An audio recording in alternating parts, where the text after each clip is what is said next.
అది నేను పెట్టలేదు, మీరు మధ్యలో మాట్లాడితే నేనేం చేయలేదు.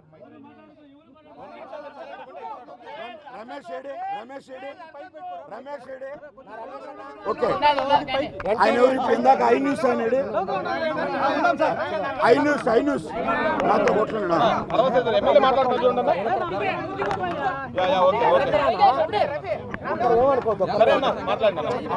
మీరు మాట్లాడద్దు, మన వాళ్ళు మాట్లాడు, వాళ్ళు అంటే మాట్లాడుకుంటారు. మనం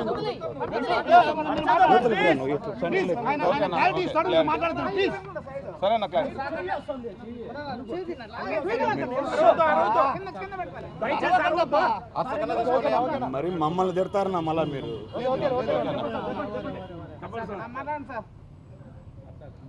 అందరికి నమస్కారం. ఏదైతే ఈరోజు మన జనసేన పార్టీ అధ్యక్షుల వారు ఏదైతే కమిటీ ఇచ్చారో ఆ కమిటీకి నేను నాకేం జరిగిందో పూర్తి వివరణ ఇవ్వడం జరిగింది. అదేవిధంగా పార్టీ అధ్యక్షులు గౌరవ శ్రీ పవన్ కళ్యాణ్ గారు ఏదైతే రాష్ట్ర ఉప ముఖ్యమంత్రిగా ఉన్నారో ఆయన నిర్ణయం తీసుకుంటారు. ఆయన నిర్ణయం తీసుకున్న తర్వాత నేను మళ్ళీ మరొక మారి ప్రెస్ మీట్ పెట్టి ఇంకా పూర్తిగా క్లారిటీ ఇస్తా అని చెప్పి మీడియా మిత్రులందరికీ తెలియజేస్తాను. మరొకసారి ఇప్పుడు కావచ్చు, ముందు కావచ్చు, ఆయనకి తెలియకుండా ఇప్పుడు కావచ్చు, ఇంకా ముందు కావచ్చు, లేకపోతే ఇంకా రాబోయే గంటలు కావచ్చు, రోజులు కావచ్చు, ఎన్ని కేసులైనా ఎదుర్కోవడానికి నేనున్నాను. నేను ఎదుర్కొంటా. వాళ్ళు 100 కేసులు పెట్టినా కూడా నేను వాళ్ళు క్లారిటీగా విత్ పిన్ టు పిన్ ఇప్పుడు ఏదైతే కమిటీకి ఇచ్చానో అదే విధంగా నేను మళ్ళా కోర్టుకు కావచ్చు, లేకపోతే ఇంకేదైనా కమిటీకి కావచ్చు, చట్టపరంగానే నిర్ణయాలు తీసుకోవాలని చెప్పి నేను ఈరోజు మీ మీడియా మిత్రులందరికీ తెలియజేస్తాను. నియోజకవర్గ ప్రజలకి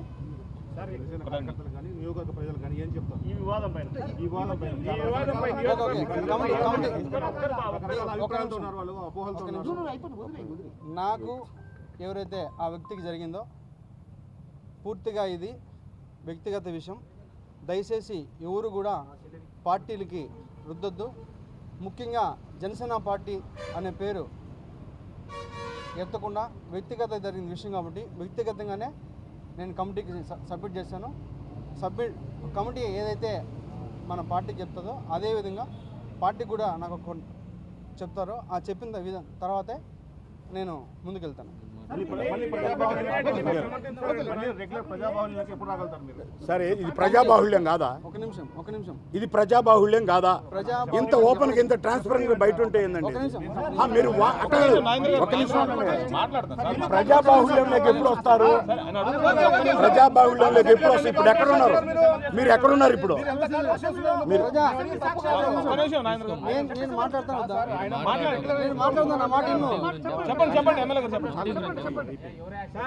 ఎప్పుడైతే కమిటీ నుంచి పార్టీ నుంచి ఆదేశాలు వస్తాయో మరి అప్పుడే నేను ప్రజల్లోకి వస్తాను. అసెంబ్లీ వీడియో నిజమా కాదని మీరు చూశారు. దానికి కూడా నేను కమిటీకి ఒక క్లారిటీ ఇచ్చాను, ప్రూఫ్స్ కూడా సబ్మిట్ చేశాను. కమిటీ ఏదైతే డెసిషన్ తీసుకున్న తర్వాతే మళ్ళీ నేను ఒకసారి ప్రెస్ మీట్ పెట్టి ప్రతి ఒక్క మీడియా మిత్రుడికి నేను విడమర్చి విత్ ప్రూఫ్స్ తో కూడా మళ్ళీ సబ్మిట్ చేస్తాను. యూపీఎస్సీ దగ్గరైన విషయం నిజమేనా? యూపీఎస్సీ దగ్గరైన విషయం నిజమేనా?